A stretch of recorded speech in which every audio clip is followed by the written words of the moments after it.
मेरे साथी मित्र, बाल संसद के सभी बाल सांसद और प्यारे बच्चों, शुभ संध्या।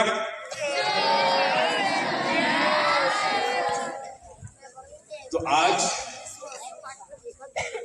हम यहाँ उपस्थित हैं बाल संसद कार्यक्रम में। कहते हैं बच्चों, कोई भी कार्यक्रम माँ सरस्वती की पूजा अर्चना के बाद ही शुरू होता है।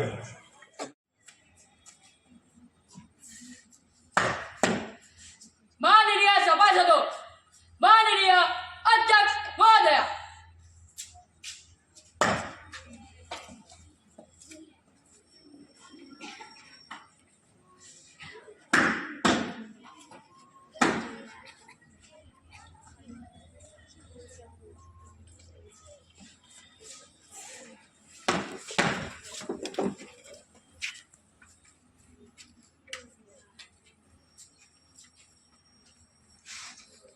माननीय सदस्यगण, आप सभी का बाल संसद के शीतकालीन सत्र में हार्दिक स्वागत है। मैं आप सभी की उपस्थिति का हार्दिक अभिनंदन करती हूँ। इस संसद सत्र की कार्यवाही प्रारंभ होने से पूर्व बाल संसद के नवनिर्वाचित सदस्य शपथ ग्रहण अथवा प्रतिज्ञा करेंगे। महासचिव महोदय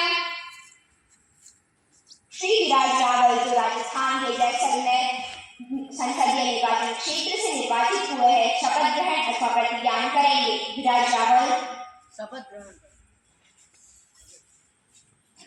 आप किस भाषा में शपथ ग्रहण करना चाहेंगे? मैं हिंदी में शपथ ग्रहण करना चाहूँगा। जो बाल संसद की लोकसभा का सदस्य निर्वाचित हुआ हूँ, ईश्वर की शपथ लेता हूँ कि मैं विधि द्वारा स्थापित भारत के संविधान के प्रति श्रद्धा और निष्ठा रखूंगा, देश की प्रभुसत्ता और एकता बनाए रखूंगा।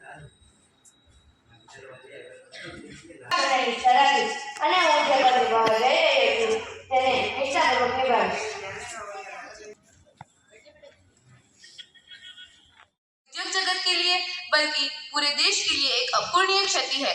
टाटा समूह के पूर्व अध्यक्ष स्वर्गीय श्री रतन टाटा ने अपनी दूरदर्शिता, नेतृत्व और विनम्रता से भारतीय उद्योगों को एक नई दिशा दी। रतन टाटा केवल व्यवसायी नहीं थे, वे एक संवेदनशील और समाजसेवी व्यक्ति भी थे, जिनकी प्राथमिकता हमेशा लोगों के कल्याण के लिए रही है। उन्होंने हमेशा अपने व्यवसायिक फैसलों में नैतिकता और पारदर्शिता का पालन किया। उनकी विनम्रता संभव नहीं है।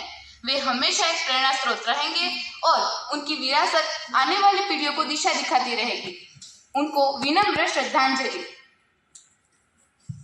भले लोगों की दुनिया का संसार या बहुत सस्ते में मिल जाता है मेरे मुल्क में। इंतकाम बहुत सस्ते में मिल जाता है मेरे मुल्क में। एक तेजाब की बोतल काफी होती है किसी का चेहरा जलाने के लिए। एक तेजाब की बोतल काफी होती है किसी का चेहरा जलाने के लिए। Honorable Speaker Ma'am, I am woman and our Honorable Prime Minister is also woman. And today my question is about acid attack on women. Honorable Speaker, on behalf of our nation, I would like to put forth queries to the Minister of Home Affairs about social level of acid attack. Whether time well to regulate the sale of acid and corrosive chemicals to all the state and UT. Data is not maintained central on sale of acid and corrosive chemicals.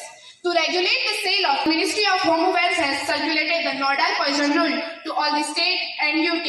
Our government is very much concerned about acid attacks on women, has also issued the advisory to all the state and UT to review and ensure the sale of acid or strictly regulated in a term of Poison Rule 1990.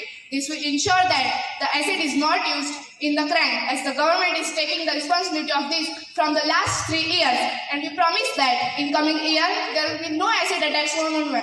on women. Speaker, I hope my opposition may have got her answer. Thank you. प्रथम सुश्री grange Chaudhary. माननीय अध्यक्ष महोदय, सरकार की सौर ऊर्जा मंत्री इसकी प्रमुख विशेषताएं क्या है? उपरोक्त विधि के राज्यवार क्रियान्वयन की स्थिति क्या है? ब घरेलू स्तर पर सौर ऊर्जा को बढ़ावा देने के लिए वर्तमान में लागू की गई योजना का विवरण क्या है? क और क्या घरेलू स्तर पर छत पर लगाए जाने वाले सौर संयंत्र को बढ़ावा देने के लिए सरकार आर्थिक सहायता प्रदान करती है या आर्थिक सहायता प्रदान करने का कोई भी प्रस्ताव करती है? क्या नवीन एवं नवीकरणीय सौर ऊर्जा मंत्री इस पर अपना स्पष्टीकरण या विवरण प्रदान करेंगे? धन्यवाद महोदय। माननीय नवीन एवं नवीनीकरणीय ऊर्जा मंत्री सुश्री अक्षरा पटेल। माननीय अध्यक्ष महोदय, देश में सौर ऊर्जा विकास को बढ़ावा देने के लिए राष्ट्रीय सोलर मिशन जनवरी 2024 में आरंभ किया गया है। इसके अंतर्गत सरकार ने समय समय पर कई योजनाएं शुरू की है, जैसे सोलर पार्क योजना, green energy corridor scheme, PM Kusum योजना आदि। अगस्त 2019 से मंत्रालय द्वारा लागू फेज 2 के छत पर लगाए जाने वाले रूफटॉप सोलर पैनल के अंतर्गत गृह कल्याण समिति और ग्रुप